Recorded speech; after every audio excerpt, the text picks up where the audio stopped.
locked this and took the key. Wasn't me, Uncle Jed.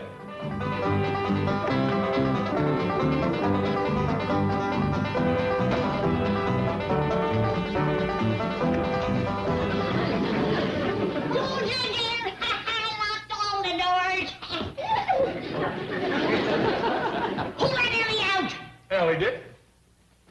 Head her off, Jed. Chase her back this way. Might need your help, Jethro. Yes, I'm Gran. Grab her and hold her, Jethro. Yes, sir, Uncle Jed. Let me go. Jethro, I didn't mean Granny. Oh, I'm sorry. You hollered hold her, and she was the only her here to hold. Let me catch her. I'm gonna kick and break that young'un if it's the last thing I ever do. All right, Jethro, you go through the pantry. Granny, you go around back. I'll circle the house and see she don't get out the front door.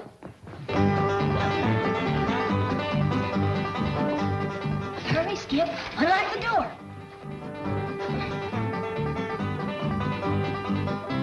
That's it, Skip. Attaboy.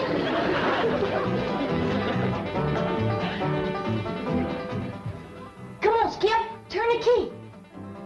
I got the trap now. Right, Skip?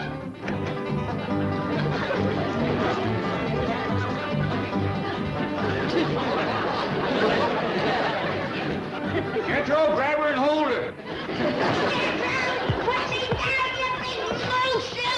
Ellie Mae got away, thanks to you, Jethro. Yeah, you're welcome, Uncle Jed, but I pretty near lost my leg doing it. She made it to the big tree, Jed.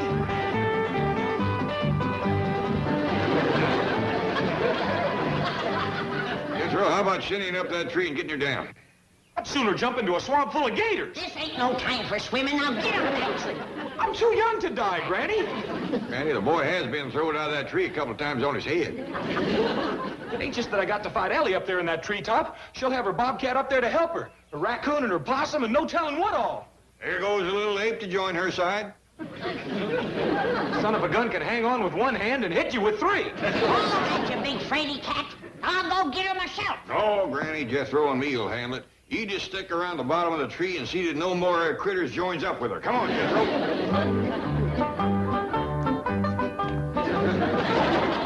Remember what you promised me, Uncle Jed? Yeah, boy, put down your end and run.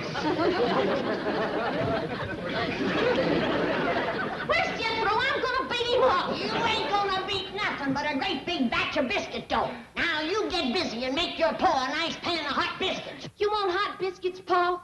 Well, it ain't that, Ellie. It's just that we figure you ought to be able to bake biscuits for your husband. Well, I ain't got no husband. Well, we're hoping all that'll change. You see, here in Beverly Hills, the girl's got a chance to marry up with a handsome movie star. Yeah, like Tom Mix or Hoot Gibson. Well, Granny, I hear tell that they got some new ones. Miss Jane was talking about a fellow named Cary Grant. Grant? I don't think he's any relation. Now, Ellie Mae, supposing you was to marry up with Cary Grant, and old Cary looked up from the supper table and he says, Ellie Mae, honey, I'm just a honing and a pining for some hot biscuits to sop up my red-eyed gravy. What would you say to that? I'd tell him to make his own biscuits the same way he made the gravy, because I can't make that neither.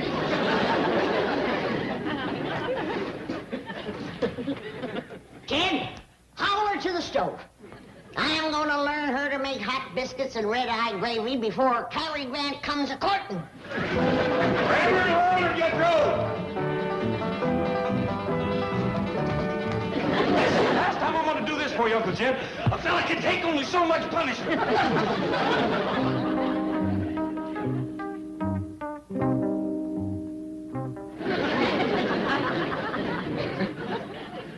Ellie Mae, looks to me like you might be fixing to make biscuits.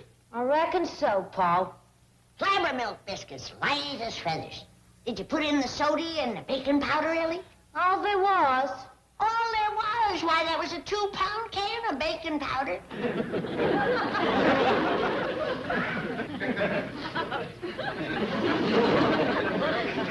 I don't want to worry nobody, but that clump of dough just took a deep breath. He's feeling his baking powder. Look here, Paul, it's grabbing for you. What do we do, Granny? Well, we got two choices. We can either stay here and fight it or get out and give it the kitchen. I'd say let's fight. What do you want to do, Jed? Well, I'm kind of in favor of getting out of here. Well, that gives me the deciding vote. Now, let's see.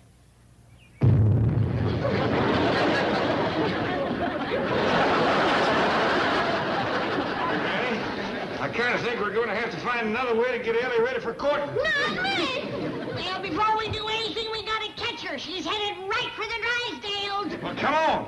Jethro! Why, Mr. Clampett, I would be honored to do a favor for you, any favor. It was you who gave me the opportunity to become a couturier. It was you who gave me this magnificent salon. Oh, vous êtes formidable. Vous êtes très généreux. Vous êtes un grand gentilhomme. Vous êtes... Now, Morris, before you say too much, maybe you first better hear the favor I'm asking. Commandez-moi. Well, Ask me anything. Oh, well, it's about my daughter, Ellie Mae. Ah, Ellie Mae. Très ravissante. Yeah. Well, Your daughter is beautiful. Oh, yeah. Kind of high-spirited, though. Matter of fact, Granny has given up the idea of kitchen breaking her. We figure we're going to have to get her husband city style. City style? Yeah, with good looks, polite manners, and pretty clothes. And you want me to provide the clothes? And the manners, too, I reckon. Bring her in. I will begin immediately. You sure it ain't asking too much? My pleasure, Mr. Clampett. All right. Jethro! Granny! Bring her in! You best stand back, Morris. She's a mite snappish when she's first unwrapped.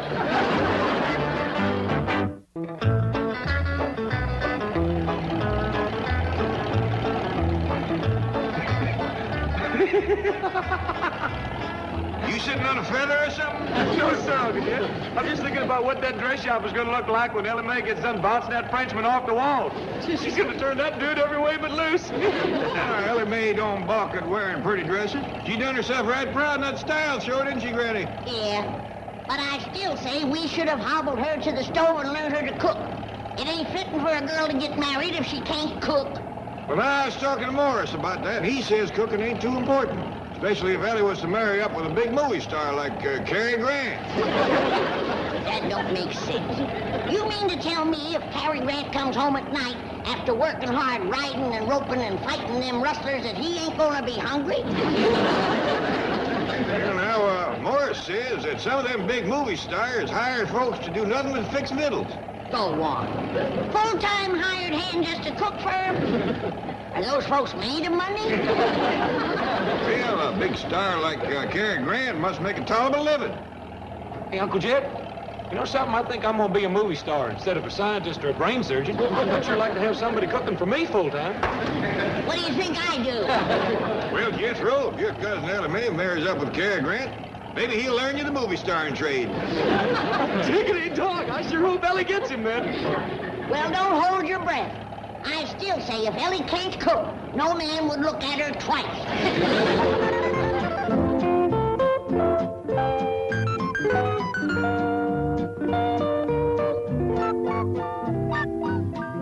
C'est pas vrai. Un rêve. Exquise. Ravissant. Adorable, non. Une princesse. Are y'all making fun of me? Oh, mais non, Ellie Mae. We were saying that you are beautiful. Ah, c'est belle pour n'importe quel homme. Madame Pauvin will teach you some French, along with other things. You will find it very useful. Oh, avec plaisir. Oh, I have an appointment now with an important new customer, the wife of a bank president. Come, Ellie. I want to see you in a dark wig. I'm sure the effect will be absolutely stunning. Don't wait for me, Jenkins. I'll be a long time, I hope.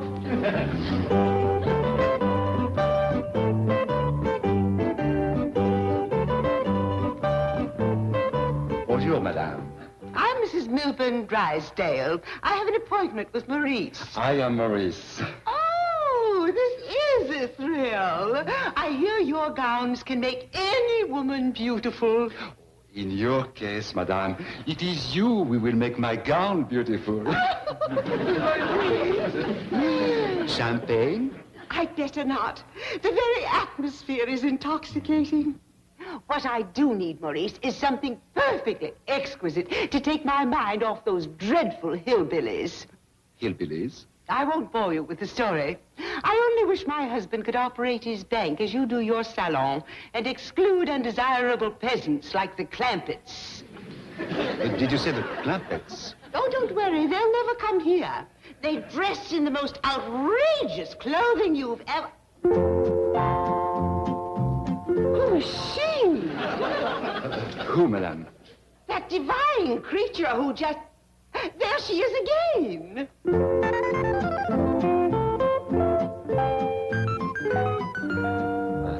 She's a customer. But she must be someone famous. Is she a movie star? No, madame. Who then? Tell me. If I did, you would not believe me. Royalty. I should have known. She has that unmistakable regal bearing. Oh, please, Maurice, tell me who she is. I am sorry, Madame Drysdale, but we cannot reveal the identity of the young lady you have just seen. Pardon, monsieur, téléphone. Excusez-moi, s'il vous plaît. Tell me, she is royalty, isn't she, that lovely young lady? Well, I can truthfully say that I did hear Monsieur Maurice refer to her as a princess. I knew it. This is just too thrilling. Chief, are you sure you're doing the wise thing? Are you kidding? My wife told the chauffeur to wait. She'd hoped she'd be a long time. In this kind of a shop, she can break me. Madame will notice the striking beauty of this gown, matched by her own striking beauty. The motif is classic, the material is velvet, and the design is, of course, original. And the price is, of course, outrageous. Milburn, how utterly vulgar. How much is it? Maurice, you see what association with the wrong people has done to him? Pardonnez-moi. Certainement, madame. Milburn, you oaf. Just being here is a privilege. Do you realize who's back in the fitting room this very moment? A princess! Really, a princess? Did you say something about a princess? Being fitted in the bath. Isn't it thrilling? Who is she? Maurice refuses to divulge her identity. Probably traveling incognito. She didn't fool me. That kind of beauty and bearing has to be royalty. There she is. Isn't that thrilling? Isn't that Ellie? Gauls. Elegance. That's the word you're looking for, Chief. Right. Ellie gone. Yonder's the Drysdales and Miss Jane. Glasses. Oh, here they are. Mrs. Drysdale. The princess will think we're tourists. You oaf. Look, you frightened her away. Oh, dear, I'm sorry. But why can't I just go over and say hi to my friends? Well, they'll think I'm putting on airs. Ellie, Madame Drysdale is, how you say, comment dit-on en anglais, poseur? Snob. Oui, snob. Now, if you will listen exactly to what Madame and I tell you, we will teach her a great lesson. Okie dokie. Oh, non, doki doki. Certainement, c'est contenu, naturellement. Well, how about... Well,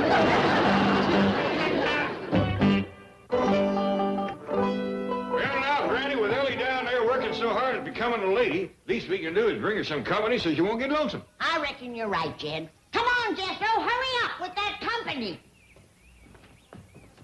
What I want to know is why we can't be Ellie's company instead of these critters.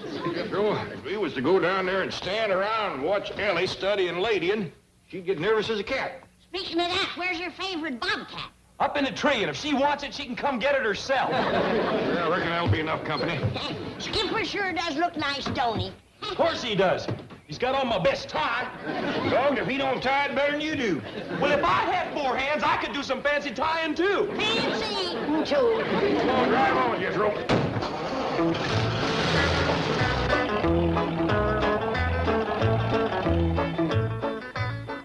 Milburn, you bourgeois banker. How can you just sit there when we may be about to meet royalty?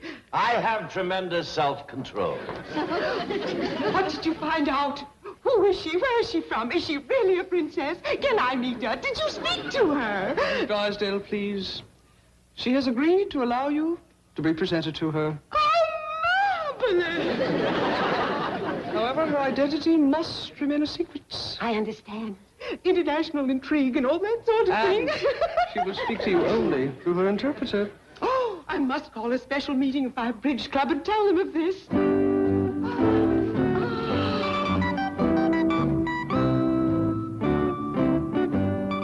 Presenting Mr. and Mrs. Drysdale. Je vous présente Monsieur et Madame Drysdale. Enchanté. Is the princess, that is Her Highness, staying at Beverly Hills long? Madame interprétée. Votre Altesse restera-t-elle à Beverly Hills longtemps? Enchanté.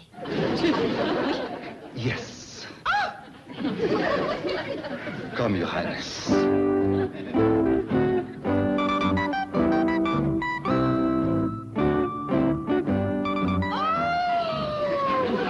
Exciting experience. You see, Milburn, that is real quality. The product of generations of breeding and culture. She represents something that mere money cannot buy. I agree. Me too. Staying in Beverly Hills for a while. Perhaps we can persuade the princess to appear at our huge party. What huge party? The one we're giving for the princess. Now, Margaret. Hathaway, you're very clever at arranging these things. Do speak to her interpreter. Enchanté.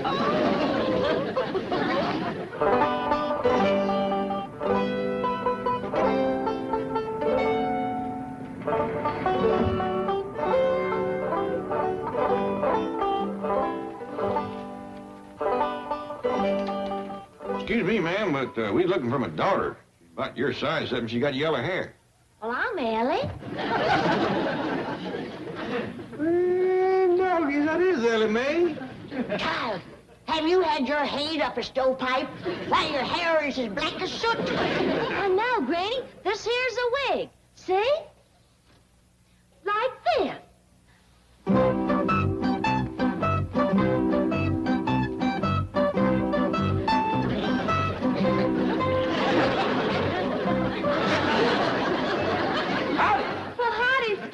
Sure is good to see you. You too, Jethro. Thanks. Oh, good. The entire royal family is here. Mrs. Drysdale would like to give a huge party for Ellie Mae. Mrs. Drysdale? She was mad at us this morning. Yeah, we was chasing Ellie, and we cut across her outdoor card parlor, and she got awful riled at us. Come in throwing things at us. Little sandwiches. They was good, too.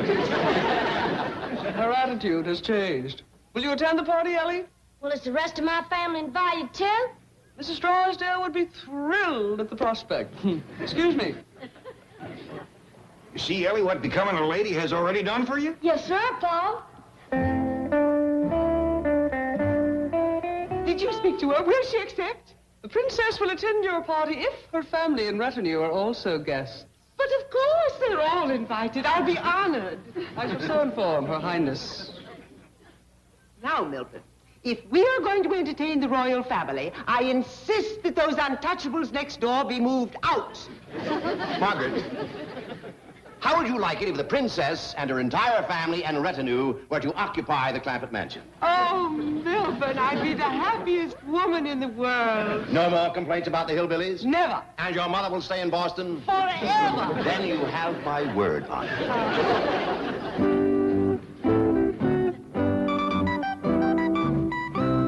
Her Highness is pleased to accept.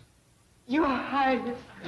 Oh, Miss Drysdale, now that you ain't mad at us no more, we can just cut out all this foolishness of bowing and French talk. We're right obliged for the party invite. Hope you have some more of them little sandwiches you was throwing at us. What's the matter, Miss Drysdale? You got a stomach ache? Reckon she's ailing, all right. Oh, going all right. Sorry, Miss Drysdale calling off that party. Been a good chance for Ellie Mae to meet some fellas. Don't you worry about Ellie Mae. She's gonna get a husband the right way.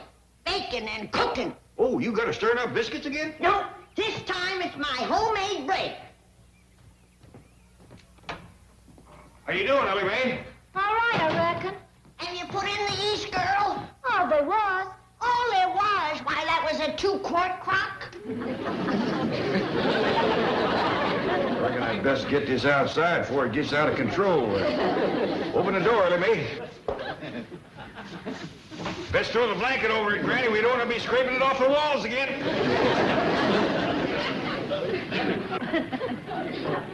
Now I know what Cousin Pearl used to say to you, Ellie Mae. Marry a man that knows how to make dough.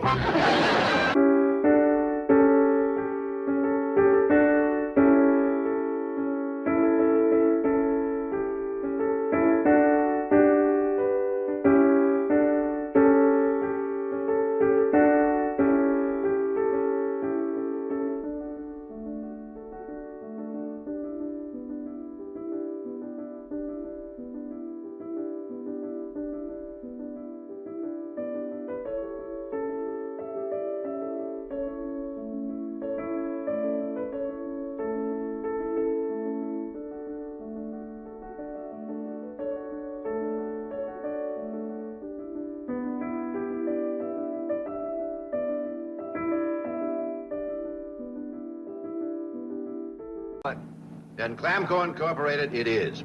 Now, let's see. Jed will be president. Granny can be vice president. Ellie Mae, secretary-treasurer. That leaves Jethro. What do we do with him? Here's an idea. I'll marry him. Oh, he's serious. Well, if I may say so, Chief, he'd make a far better husband than he would a corporation executive. This corporation is just a formality for tax purposes. I'll continue to make all the decisions and all the investments just as I have in the past. What will the Clampetts do? Attend a board of directors meeting twice a year. Slow down, you're coming to the president's driveway.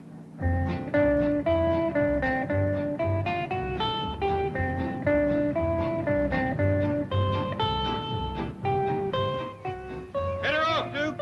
Ellie Mae, you come back here and put on a dress. Oh, howdy, folks. Be right with you directly. Head her off, Duke. You know, Chief, somehow they just don't look like corporation executives. Did you bring your notary seal? Right here, Chief.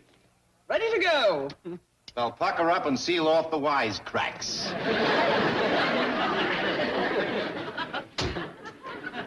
Oh, hi, Miss Jane. Mr. Drysdale. Hello, Jethro. You just missed Jed. He's out shagging Ellie. Yes, we saw them. Well, come in and have a cup of coffee whilst you're waiting. Oh, thank you. Good to see you, Mr. Drysdale. I'm sorry I couldn't stop before. Quite all right. Did you catch Ellie Mae? No, but Duke's got a tree. Quick as I get my second wind, I'll climb up there and fetch her down. Well, now, if you can take a little time away from treeing your daughter, I'd like you to become president of Clamco. Oh, no, thanks, Mr. Drysdale. I ain't much of politics. Politics? Besides, I don't even recollect where Clamco is. You, Granny? I think it's down in Pike County, Jed, near Flat Rock. No. Clamco is right here in Beverly Hills. Well, now, you see, best forget it for sure, because folks out here never vote for me for president. Jed ain't fancy enough for city folks. And if it comes to making speeches, I'd be plumb pitiful. Mr. Clampett, you don't have to win an election. Clamco is a corporation, and you are its president by virtue of being the majority stockholder. Here they are. Sit down, Granny. Jethro? You too, Miss Hathaway. I have a feeling I'm going to need all the help I can get in explaining what a corporation is. Well, everybody ready? Yes. Yep. Very well. Start explaining, Miss Hathaway.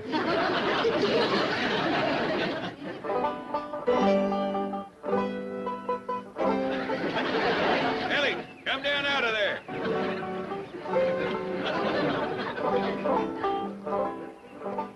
Now, Ellie Mae, it just don't seem fitting for the president of a big corporation to have to get his secretary out of a tree. Who are you talking about? I'm talking about you and me. Now, come on down here and I'll tell you more. Coming down, Paul. Are you sure enough going to be the president of a big corporation? Mm-hmm. And am I sure enough going to be your secretary, Paul? Ellie Mae, you're going to be secretary for the whole corporation. I'm president, Granny's vice president, and we decided to make Jethro treasurer because he knows so much about ciphering. Are we going to have one of them in their office like Mr. Drysdale and me one like Miss Jane? Well, they didn't say nothing about offices. All we got to do is come to a meeting twice a year. Oh, shucks, that don't sound like much fun. Now, wait, Ellie Mae. If we get you down out of this tree and into a dress, I'll see to it that we have offices just like Mr. Drysdale and Miss Jane. Well, can we have one of them there dictate machines so you can dictate letters? If it makes you happy, we'll have two of them. We'll both dictate letters. Let's go.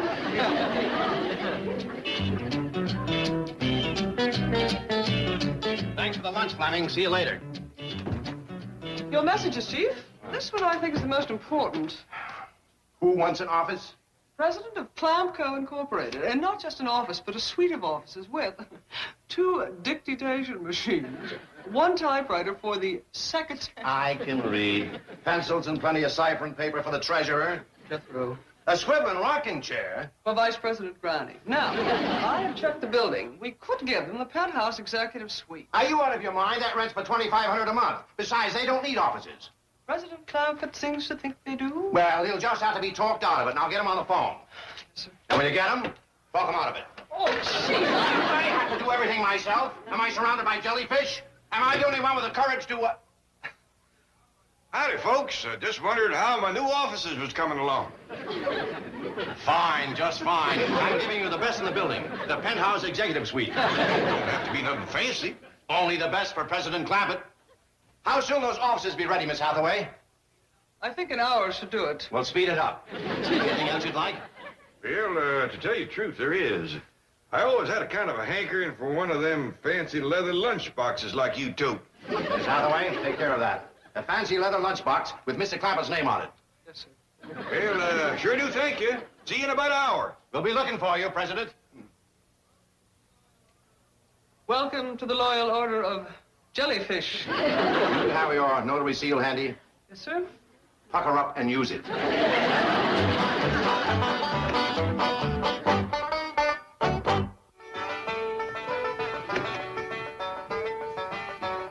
Granny, you are gussied up to a fare thee well. Don't you forget it, boy. I am the vice president of a big corporation. Yes, ma'am. Confidentially, Jethro, what does a vice president do? I ain't sure. Reckon we'll find out when we get down to the office. I reckon. What's that? Well, I don't know. Fella just delivered it for Uncle Jed. Open it up, Jethro. I think I know what it is. Yep. It's my new fancy leather lunchbox. You got my name on it. Owie, ain't that a dandy? Sure is pretty. How'd I look? You look like a big, important corporation president. That's a fact, Jed. You just fill that lunchbox with ham hocks and black-eyed peas and chitlins, and you can hold your own with any of them. We ought to be getting down to the office. Jethro, you ready to commence treasuring? Yes, sir. I'm going to cipher up a storm. I even borrowed a geometry book. What's geometry? Oh, it's clean other side of arithmetic. It's so deep, even I don't understand it for sure. Well, you can study up on it, Granny. You all set the vice president? Soon as I know what that is, yeah. Well, here comes our secretary. She looks like she's dressed for a dance. Don't she? At least the way she's wearing a dress and acting like a lady.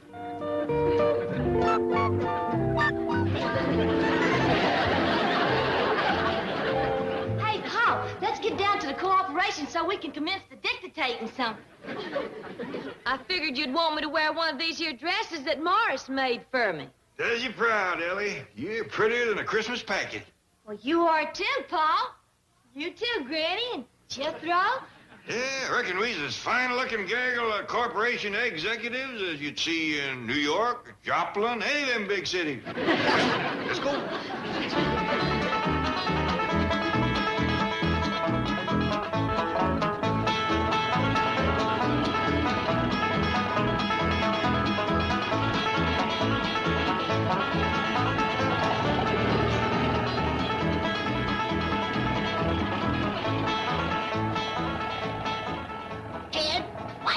People stopping and staring at us. Well, Granny, I reckon it ain't every day the folks along Wilshire Boulevard gets to look at a whole corporation in one bunch like this. Well, I wish them men would quit whistling at me. Yeah, it isn't mighty disrespectful, you being a vice president and all. Jed, what does a vice president do? Well, Granny, quick as we get to the office, treasurer will look it up for you in one of them dictionaries, won't you, Jethro? If I can squeeze it in with my geometry. It's awful deep, Uncle Jed. Listen to this. The square of the hypotenuse of a right triangle is equal to the sum of the squares of the other two sides. Doggy, will you listen to that? What does it mean? You wouldn't understand it, Ella May. You're just a secretary. What do you mean? Well, now, let's have no squabble between the secretary and the treasurer. Or you'll get flogged by the vice president.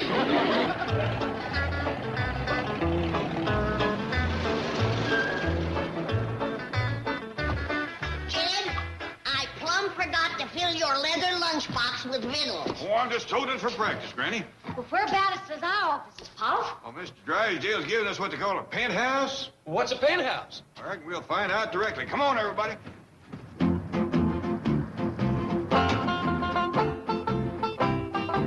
Come on, Granny. If this is a penthouse, you can have it. Come on back, Granny. Granny! Now, Come here. Jed, I ain't a-going. You come on back. I ain't a-going in there, Jed. It ain't big enough for us. There's no windows in it. We'll suffocate. Granny, this ain't the penthouse. This here is an elevator. This is how you get to the penthouse. Hell out of this thing, grab me. Let go of me. You want to revive me, you? That's your back, Jethro. Jethro! You put down, you big lummox. Put me down. I ain't going in here. Come on in, Granny. It's all right. I changed my mind.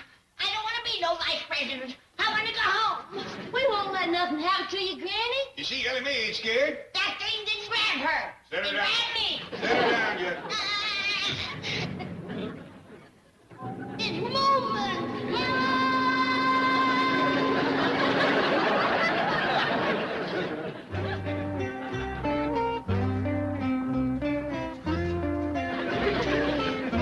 Hey, Granny, why are you staying in there?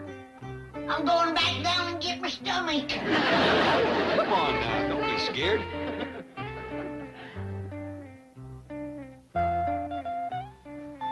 What's Clamco Inc., Pa? Well, Clampco's the name of our corporation. Is we gonna make ink? For all I know, we might be going to make Clampco's. Mr. Drysdale didn't say for sure. Look at Uncle Jed's name written on that door in gold. Jethro, I want you to get a hold of some paint. Put the rest of your names up there, same as mine. We's all in this corporation together. Not me. I quit when I was being yanked up in that oversized well bucket. I guess I can find me some stairs. I'm going home. Look, Granny, don't you want to stay and see your office? No, I don't. But I reckon I ought to stay and see that the rest of you is comfortable.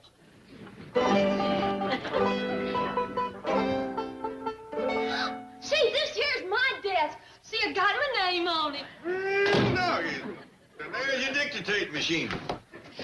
Dictating something, Pa? Well, quick as we get settled and go to corporate, I'll do that. Hey, Granny, look at here. Vice President Granny.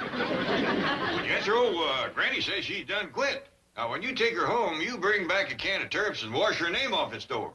Yes, sir. Now, just a doggone minute. Who's higher up? Vice President or Treasurer?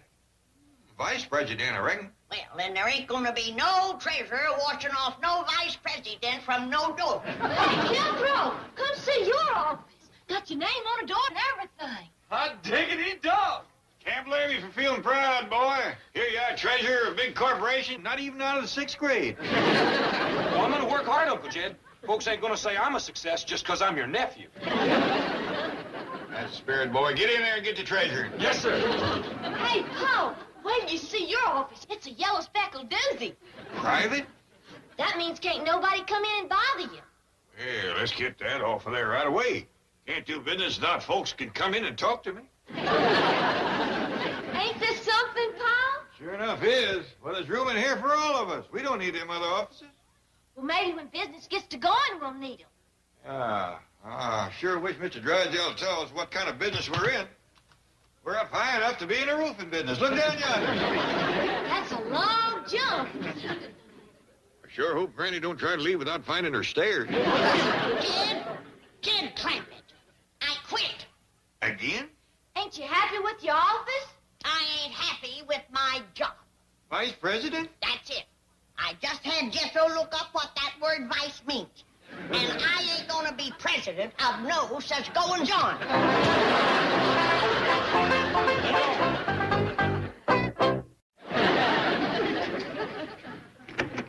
Uncle Jed, I couldn't find no turps, but I got some of that gold paint. Mr. Whitland, Jed. Oh, wait, I got an idea.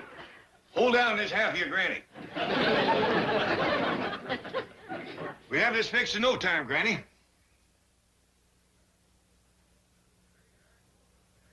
There you are. Nice president. Enemy, you call Mr. Drysdale. Tell him the president, secretary, and treasurer of Clamco Inc. is rare to go to work doing whatever it is they're supposed to do. That's better. I'll answer that. You get out your notary seal. Hi there, Mr. Drysdale. This here's secretary of Clampco Inc. And the treasure. And the nice president. And the other president. We's up here in the penthouse raring to go to work, except we don't know what to do. We'd like to talk to you, Mr. Drysdale.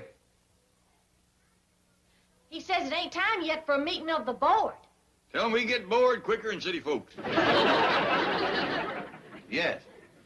All right, Ellie Mae, I'll come right up and explain everything. Bye. You come along. 3 miles are better than 1. And so we see, from what I have pointed out, that the corporation tax picture is not only brighter from the standpoint of the maximum tax rate of 50% on corporate income as opposed to 77% on personal income, but also from the standpoint of the eventual possibility of attaining a long-term capital gain upon the ultimate sale or dissolution of said corporation to wit, Clampco Inc. Mr. Treasurer, you hear all that? Oh, yes, sir, every word. You understand it? No, sir, not a word. How about you, Miss Secretary? You understand it? No, sir, Paul. I mean, President. How about you? She lost me right after she stood up and cleared her throat. Miss Jane, that was a dandy speech. But I'm afraid that I didn't cut a whole lot of meat out of it, neither. I suppose you understood it, Mr. Drysdale? Not a word. Chief! Oh, I'm kidding. But I can boil her 10-minute oration down to one simple statement. You'll be paying less money to the government. Now, I make a motion that we adjourn so you can go home and relax and leave all the high finance to us experts. Well, now, excuse me, Mr. Drysdale, but could I say something? Of course, what's on your mind? Well, now, I hear tell that the government needs a lot of money. Well, that's their problem. Our problem is to see that they don't get it from us. Why? Why? Well, everybody tries to avoid paying taxes. Why? Why? Well, great Scott, man. That's the American way. Chief, perhaps you should explain to Mr. Clampett that it is perfectly legal to avoid taxes so long as we do not evade them. Right. In other words, Mr. Clampett, the government doesn't want you to pay any more tax than you have to. Well, now, if the government needs all this money and I got plenty, I don't mind giving it to them, especially since this country's been so good to me. Yeah, you That's bet. for sure. Well, the way to help this country is to put money in circulation. And that's exactly what Clampco is going to do. It is? Absolutely. That's what a prosperous business economy does. Puts more money into the hands of more people. Well, that makes a whole heap of good sense. I see you're getting the picture. Well, now, if you'll excuse us, we'll be getting back to the office. Well, thank you very much, Mr. Drysdale, for explaining it to us. It's a pleasure. Goodbye, sir. Bye. Bye. Au revoir. Well, I reckon we got our work cut out for us. We sure have. That's a fact. I'll say. What is it, Uncle Jed?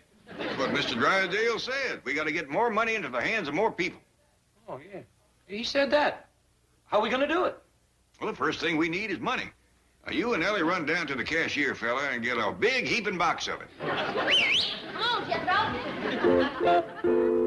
Gentlemen, Clampco Incorporated, which I have the pleasure to represent as a director, is desirous of purchasing large parcels of income property. Hotels, apartment buildings, commercial property in your area. We have unlimited capital and we...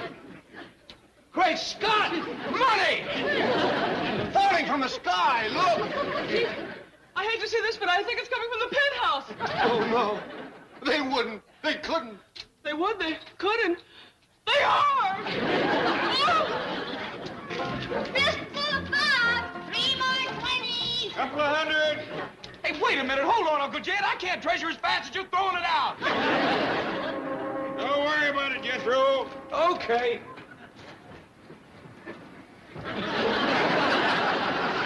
Look at these dogs. We're sure getting a lot of money into the hands of a lot of people. Compliments of Clampco Incorporated. Wait a minute. Them people's getting it all. How about the folks over on my side of the building? Help yourself, Granny. Load me up, Ellie.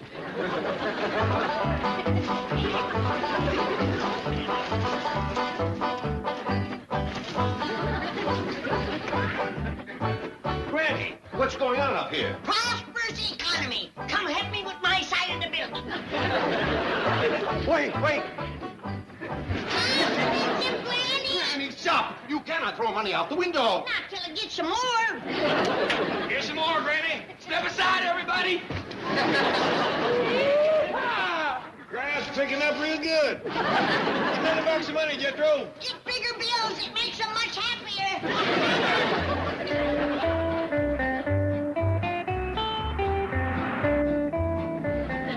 Chief, cheer up. So they gave away $27,000. They could afford it. I know, but the way they did it, it's not deductible. Now Jed wants to dissolve the corporation. Did he give you a reason? No. He just said if he couldn't give money away, that he'd just as soon forget it.